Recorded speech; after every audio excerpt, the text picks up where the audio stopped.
Գյուրջան Կասկադ, ցանկացած համեմատություն մեր օգտին է։ Պարոն ինչ կասեք, արդյոք ընդունում եք այս մեղադրանքները երկու դրվագով կաշառքի հետ կապված ինչ կար։ Իհարկե ոչ։ Պարոն Աղազարյան, հաստորեն ասում են, որ այլ գործերից է բացվել այս գործը, դուք Այլ գործերից երկու հատ շատ ծանր այսպես կոչված ամեղության կախավարկած չխախտենք, երկու հատ ծանր մեղադրանքներով գործերից են, երկու իրար հետ խոսացել են մի դեպքում, իմ փոխարեն պայմանավորվել են, իմ փոխարեն որոշել են, այնտեղ իհարկե, երբ որ ես տանթաստանյութերին, պարզվեց, որ ուրիշ բան իրա տեղի ունեցել, դե կասում եմ ելույթ։ Ասում եք զուզմունքի ժամանակ չեք ժխտել, որ գումար եք վերցրել, հարցը չափ։ Ես Արամ Մկրտչյանը իմ սանիկն է 47-48 տարեկանում ամուսնացավ, ես դառա իր հարսանիքի քավորը եւ երբ որ տուն էի վերցրել հիպոթեկով վերանորոգման համար ինքը դե մեր ընտանիքներով շփվում էինք տեսա որ որոշակի դժվարություններ ունեմ տարբեր չափերով $8000 ինձ պարտքով փող ա տվել որը փաստացավորված ես վերադարձրել եմ իրան եւ եթե չի ասեմ $23000 պարտք եք պարոն Աղազարյան ոչ մի բան չէր կարող, իրավական հետևանք չէր կարող առաջացնել։ Ձեզ ամեն դեպքում դրանում չեն մեղադրում, ասում են հեռախոսում ինչ որ բան է հայտնաբերվել, որը վարույթ նախաձեռնելու։ Հեռախոսում բան է հայտնաբերվել, որ Արամ Մկրտչյանը գրել է Հայկ Նազարյանին, որ Աղազարյան Հովիկին փող եմ տվել $23000 իբրև թե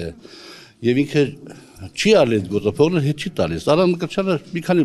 5 տարի դատապարտված եղել, պարզվեց, հիմա իր վրա դատա գնում, բայց ինքը փախուստի մեջ է, մարդկանց խաբել է, բան արել։ Մի քանի օկու ես փրկել եմ փաստորեն իր հետ ծանոթանալով։ Ժամանակ եք իր քավորը դարել արդեն այդ։ Հա հետո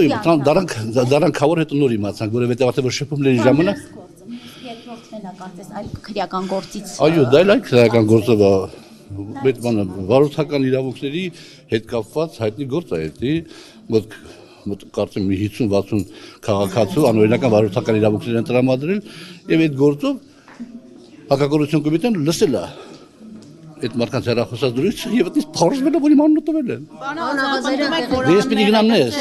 Կա որ SMS են ուղարկել բոլոր պատգամավորներին, որպեսզի քվեարկությամբ նկարեն կողմձայնը եւ ձեր այսքան անձեռնմխելիություն զրկել ունեք այդպիսի ձեր գործ։ Որտե՞ղ է այդպեսի։ Ես չեմ շփվում։ Բացառում եք որ այդպիսի բան լինի։ Ես չեմ կարող մեկնաբանել։ Արդյոք արդար կլինի ձեր նկատմամբ, դուք հավատում եք։ Ես կարող եմ պաշտպանվել։ Ես կարող եմ անարդարացիա ճնշումները, բայց ես կարող եմ պաշտպանվել։ Քաղաքական հետապնդում եք որ Իհարկե։ Ես կասեմ, իմ խոսում կասեմ։ Բացահայտումներ ասել, հիմա ես կասեմ, ինչ որ ես բան եմ գտնում, չգիտեմ դա ինչ ձևով է բացահայտում, ինչ ձևով բացահայտում չի։ Ես դա չգիտեմ, բայց որ բան ասել են որոշակի բաներ, որովհետև այս ամեն ինչը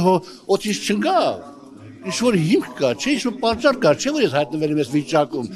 Դե կասեմ։ Նիկոլ Փաշինյանի մեղրն է պատճառը։ Դե առաջի պատճառը դա։